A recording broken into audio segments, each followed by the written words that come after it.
오늘은 예언하는 사람을 예수님이 사랑하는 이유는 서로 말이 통하기 때문에 라는 제목으로 말씀을 전합니다. 예수님께서 왜 예언하는 성도를 사랑하실까요? 두말할 것 없이 서로 말이 통하기 때문에 사랑하시는 겁니다. 말이 통한다는 것은 하나님의 계시 음성을 듣고 순종한다는 것입니다. 또 계시 음성을 듣고 말할 수 있다는 겁니다. 한마디로 예수님과 같은 성령으로 거듭난 영성이 되었기 때문에 사랑하시는 것입니다. 예수께서 그러나 진리의 성령이 오시면 그가 너희를 모든 진리 가운데 인도하시리니 그가 스스로 말하지 않고 오직 들은 것을 말하며 장래를 너희에게 알리리라. 요한복음 16장 13절에서 했어요. 분명하게 성령께서 장래를 알려준다고 말씀하셨습니다. 예수 믿고 성령으로 거듭난 성도는 살아계신 하나님의 성령 계시 음성을 듣고 순종하며 살아야 됩니다. 기록된 말씀을 듣고 순종하며 살아야 되지만 기록된 말씀만 듣고 살다 보면 사람이 살지 못해요. 하나님께 통하지를 못하십니다. 하나님께서 직접 하시는 말씀을 듣고 순종하며 살아야 되는 거죠. 하나님의 자녀가 하나님의 음성을 듣지 못한다는 것은 참으로 위험천만한 일입니다. 예수님은 이렇게 말씀하십니다. 문지기는 그를 위하여 문을 열고 양은 그의 음성을 듣나니 그가 자기 이름을 각각 불러내어 인도하는 내내라. 자기 양을 다 내온 후에 앞서가면 양들이 그의 음성을 아는 것으로 따라오되 타인의 음성을 알지 못하는 것으로 타인을 따르지 아니하고 도리어 도망하느니라. 요한복음 10장 3절 5절. 분명히 기록된 말씀이 아니고 음성으로 불러내어 인도하신다고 말씀을 하셨습니다. 저의 견해는 예수를 믿고 성령으로 거듭난 성도는 말씀 로고스 안에서 살아야 됩니다. 기록된 말씀 로고스. 때로는 하나님 음성 계시 네 말을 받고 움직여야 됩니다. 그래서 하나님의 자녀로 사명을 감당할 수가 있습니다. 여러분, 인생을 살아가면서 시대가 다가오는 모든 문제는 하나님 문제입니다. 그때 하나님께 기도하여 하나님 음성을 듣고 지혜를 듣고 순종할 때 문제가 기적적으로 해결이 됩니다.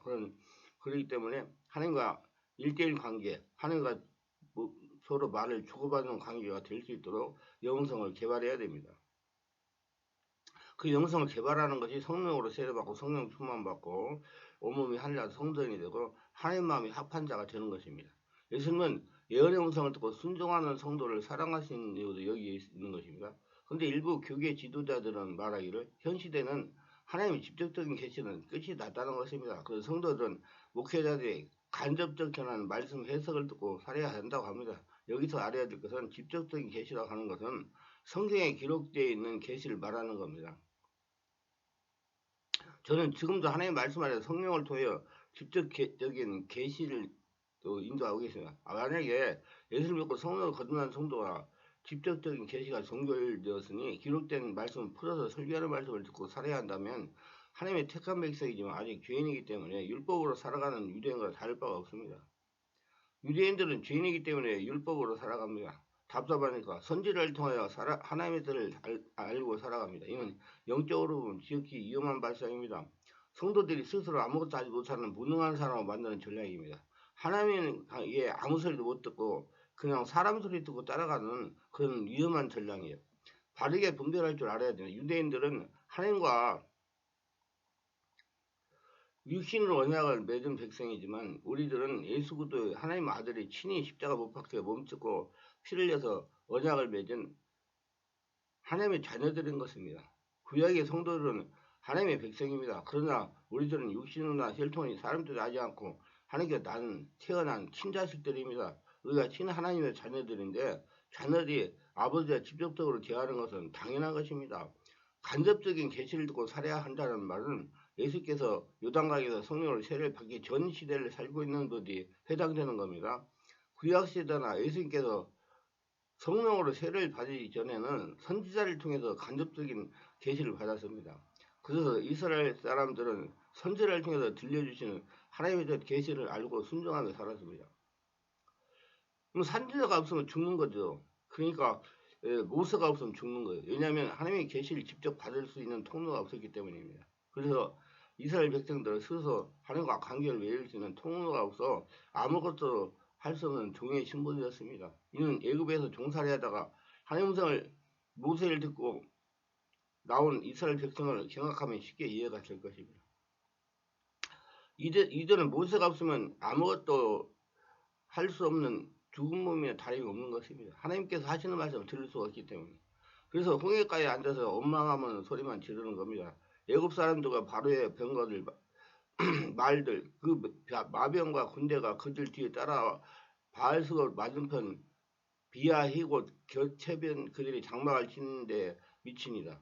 바로가 가까이 올 때 이스라엘 자손이 눈을 들어 본즉 애굽 사람들이 자기들 뒤에 이른지라.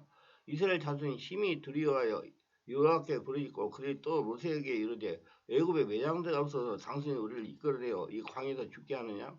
어찌하여 당신이 우리를 애굽에서 이끌어내어 우리에게 이같이 하느냐? 우리가 애굽에서 당신에게 이른 말이 이것이 아니냐? 이르기를 우리를 내버려 두라. 우리가 애굽 사람을 섬길 것이라 하지 않았더냐? 애굽 사람을 섬기는 것이 광야에서 죽는 것보다 낫겠노라. 출애굽기 14장 9절 11절. 이렇게 하나님께서 원망하는 이스라엘 사람들을 보셨을 때 참으로 한심했을 것입니다. 이렇게 하나님과 일대일 관계가 열리지 않으면 문제에 봉착했을 때 스스로 아무것도 할 수가 없습니다.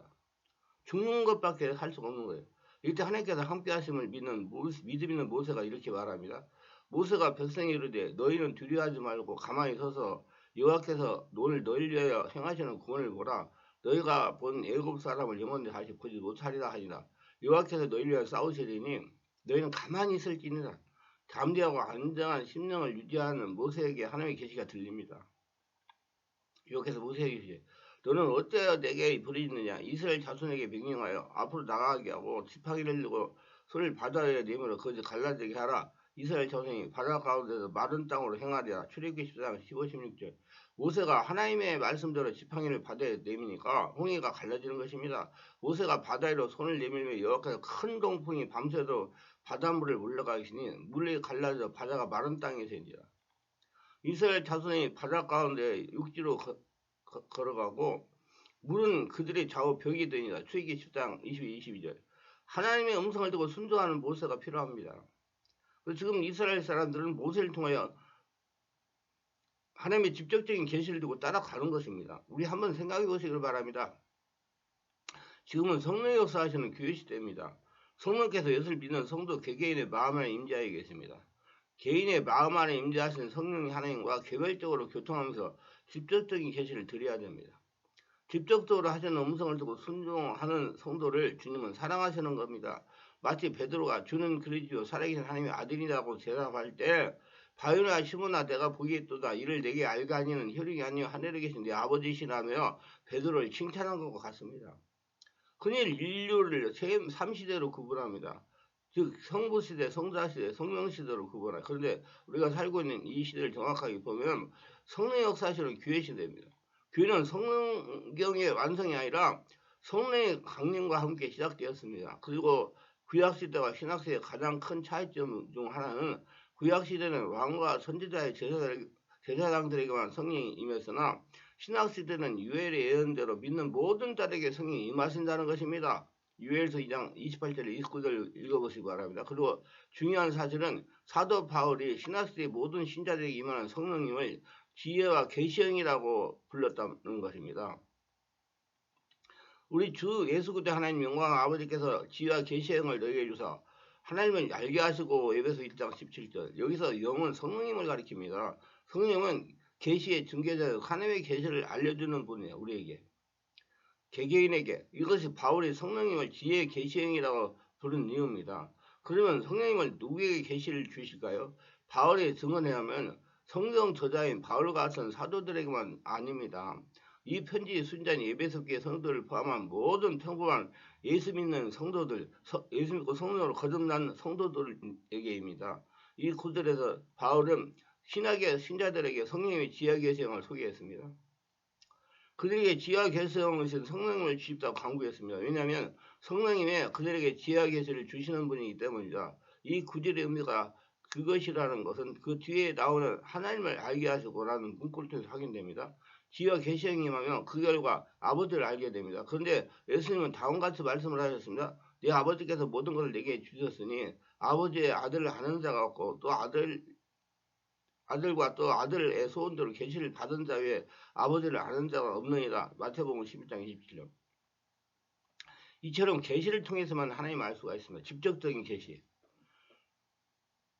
그걸 누가 해요? 지금 성령님이 우리를 통해 사시는 겁니다. 그러면 지와 계시형을 너희가 주사 하나님 알게 하시고라는 표현은 성령님의 지와 계시형으로 불릴 뿐만 아니라 실제적으로 신자들에게 직접적인 지와 계시를 주시는 분이라는 것을 대언한 분할 수 없는 명백한 증거입니다. 우리는 영성을 얻게 예수님을 믿습니다. 근데 영성은 성경을 아는 것이 아니라 살아계신 영이신 하나님과 예수님을 아는 겁니다. 즉 영성은 하나님과 예수에 관해 아는 것이 아니라 영이신 하나님과 예수님을 아는 겁니다. 영이신 하나님과 예수를 안 보이는 하나님과 예수를 아는 거.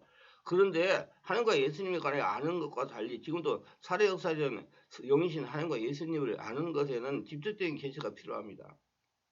예수님의 말씀에 분명히 나타나 있습니다. 내 아버지께서 모든 걸 내게 주셨으니 아버지의 아들을 아는 자 같고 또 아들과 또 아들의 소원들을 계시를 받은 자 외에는 아버지를 아는 자가 없느니라. 마태복음 10장 27절.